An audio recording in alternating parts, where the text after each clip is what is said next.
All right, Vancouver, believe it or not, is cheap in comparison to New York City. So in this video, I'm gonna go over the cost of living in New York City, the rent, the home prices, jobs, salaries, everything. So if that's something you're interested in, stay tuned to the end to check it out. I'm also gonna compare very briefly Vancouver to some of the other expensive cities around the world and see how we fare out. I'm that Agent Kelly. I talk about real estate investing in my local market of Vancouver, BC. If you get any value or entertainment from this video, all that I ask is that you thumbs up and subscribe. Let's get into this video.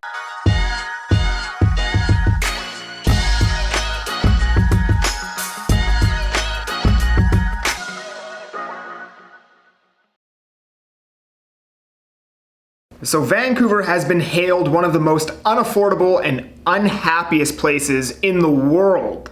So let's just dive into how unaffordable Vancouver actually is comparatively. First off, on a price to income ratio, 5.0 being assumed to be relatively affordable, like Edmonton sitting at a 2.87 is very affordable, we have Vancouver at 12.25.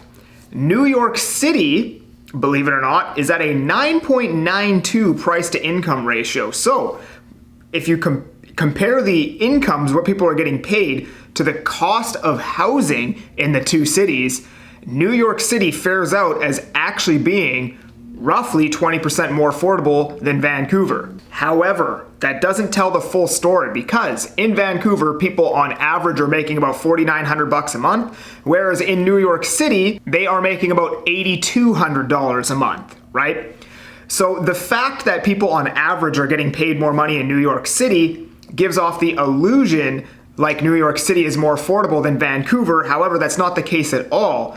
And I understand this price to income ratio argument. However, you're not going to instantly make $8,200 a month just because you live in New York, right? You still have to get a job out there that allows you to get paid that much money.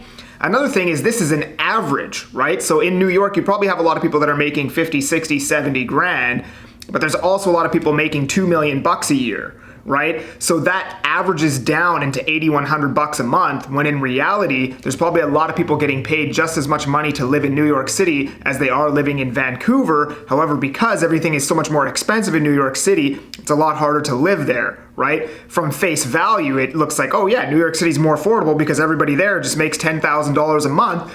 I'm almost willing to bet that that is not the case. All right, so let's just cover some of the cost of goods in New York City versus Vancouver. Your average meal is 37% more expensive in New York City. A meal at McDonald's is 15% more expensive in New York City. A beer is 57% more expensive in NYC. A cappuccino is 41% more expensive. A bottle of Coke is 44% more expensive. Water is 37% more expensive. Milk is 44% cheaper for some reason. And then we go back to bread, which is 55% more expensive, and rice, which is 131% more expensive in New York. Cheese, chicken, beef, apples, bananas, all these things are roughly 40 to 50% more expensive in New York City. Onions, potatoes, everything, 80%, 70%, 113% more expensive in New York City. A bus ticket is 22% more expensive. A taxi is 46% more expensive. Basic utilities are 110% more expensive. Going to the gym is 120% more expensive. And here's an interesting one. Renting out a tennis court is 230% more expensive in NYC. Schooling is 130% more expensive. Renting a one-bedroom apartment is 130% more expensive in NYC. 3 bedrooms and up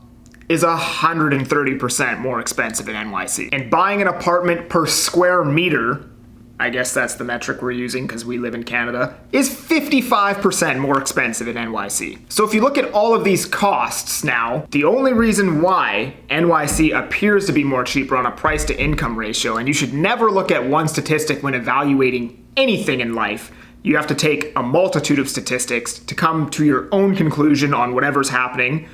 My conclusion on this is that Vancouver is much, much cheaper than NYC, and the only reason why it appears as though they're roughly the same, or NYC seems to be cheaper when you add in the income ratios, is because People on average are making a lot more money in NYC, but if you're not a part of that group of people making $10,000 a month, then you're going to be in big trouble living in NYC. So let's go over some of the price to income ratios of Vancouver versus other places around the world. So remember, Vancouver's at a 12.25 price to income ratio. We have Lisbon, Portugal at 19.29. Paris, France at 20.18. London, UK at 17.3. Belarus is a 19.97. Rome, Italy at a 17.2. Luxembourg at a 14.18. Now let's get into some of the fun ones. We have Shanghai at a 50.63. Beijing at a 56.91. Hong Kong at a 42.59. Tokyo at a 14.15. I know there's like the average cost of a 2-bedroom in Tokyo is like $2 million Canadian or something like that.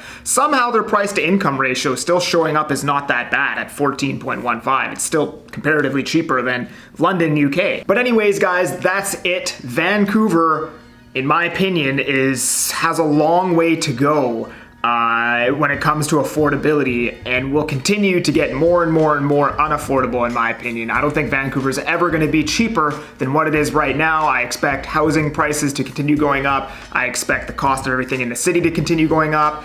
And if you have a chance to buy a home right now, then I would probably do it. That's not financial advice. That's just my opinion, because I personally feel like everything here is going to get worse, and all these other places like Edmonton that are still super affordable will continuously become more unaffordable as people are forced to migrate there. So that's it. Hope you guys enjoyed this video, and we'll see you on the next one. Bye-bye.